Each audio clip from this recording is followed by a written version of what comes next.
सादर जय जिनेन्द्र। पंच परमेष्टि को नमन। शांति दूत आचार्य श्री महाश्रमण जी के सुपावन चरणों में सभक्ति वंदना। आज मैं मेरी बात संत कबीर के एक दोहे से प्रारंभ करना चाहता हूँ। संत कबीर कहते हैं, काल करे सो आज कर, आज करे सो अब, पल में परलय होएगी बहुरी करोगे कब। एक बहुत ही महत्वपूर्ण संदेश दिया गया है कि कल करने वाले काम को आज करो और आज करने वाले काम को अब करो। क्यों कि भविष्य अनिश्चित है, उस समय क्या होगा। अतः जो समय तुम्हारे हाथ में है, अभी है, उसको सफल कर डालो। अर्थात वर्तमान में जीना सीखो। व्यक्ति कभी अतीत की स्मृति की यादों में खो जाता है, जो कभी की चली गई, तथा भविष्य के सुनहरे सपनों में बह जाता है, जो अभी उसके हाथ में नहीं है। इन अतीत और अनागत की स्मृति एवं सपनों में वर्तमान का जो समय उसके हाथ में है, वह भी निकल जाता है। हम थोड़ा गहराई से विचार करें कि वर्तमान का क्षण ही अतीत बनने वाला है, भविष्य का क्षण भी वर्तमान में आने वाला है।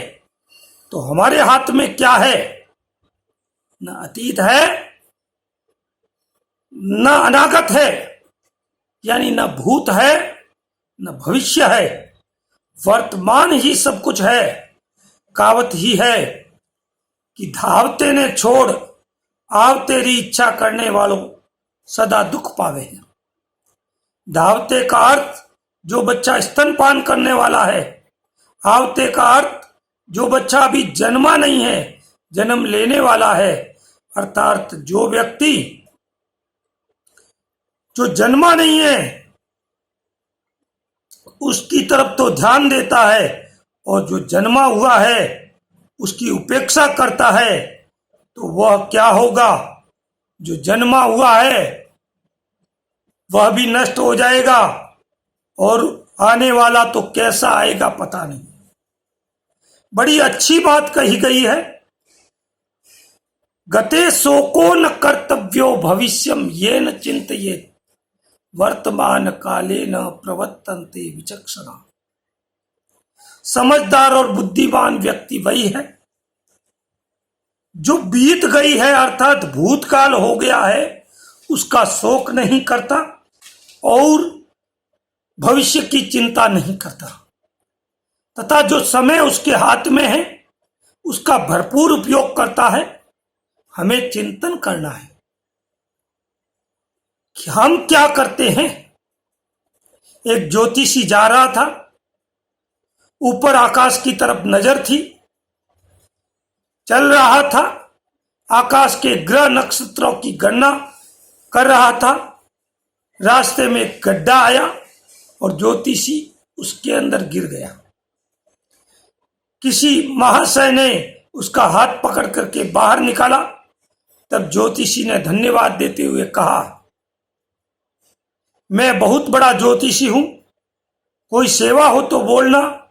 सामने वाले महाशय ने कहा, जो खुद का भविष्य नहीं जानता कि मैं गड्ढे में गिर जाऊंगा, वह दूसरों का भविष्य क्या बतलाएगा। कोई घटना घट जाती है, कोई बोलचाल हो जाती है, व्यक्ति वर्षों तक उस बात को नहीं भूलता है, पकड़ कर रखता है। परिणाम क्या? कटुता की पकड़, प्रेम भाव का नाश। हम देखें, हम हमारे घर में कैलेंडर होता है, 1 साल पुराना कैलेंडर भी नहीं रखते हैं। फिर हम किसी बात को पकड़कर वर्षों तक रखते हैं। यह कौन सी समझदारी और बुद्धिमानी है? पति पत्नी के बीच बात चल पड़ी, बच्चे को क्या बनाना है, पत्नी ने कहा डॉक्टर, पति ने कहा वकील। बात बढ़ते बढ़ते इतनी बढ़ गई कि दोनों जोर जोर से बोलने लगे। लोग इकट्ठे हो गए। समझदार व्यक्ति ने पूछा,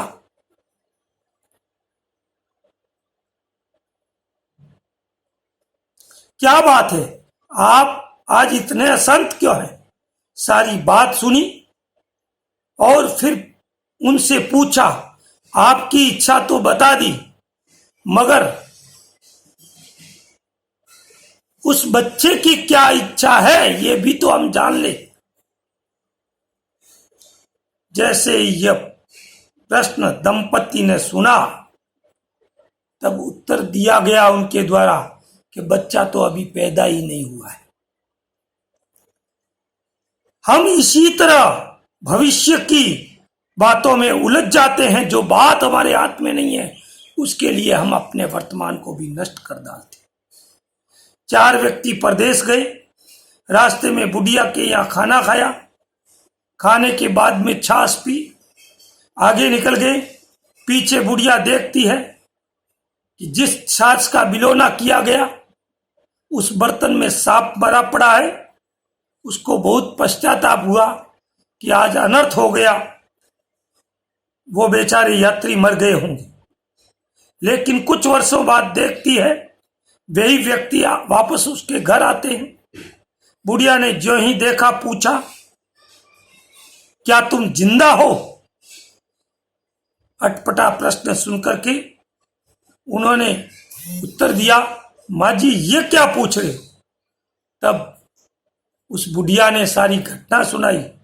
जो ही घटना सुनी, पुरानी स्मृति याद आ गई। अरे हमने सांप मरा हुआ छाछ पी थी। इतनी स्मृति का असर हुआ कि वहीं प्राणांत हो गया।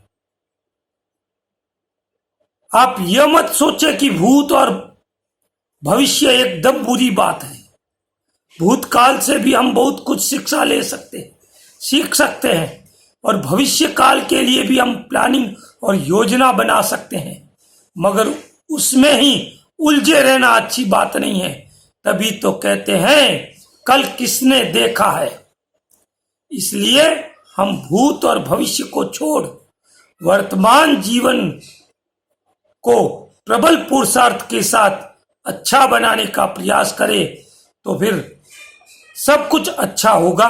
इसी बात के साथ ओम अरहम।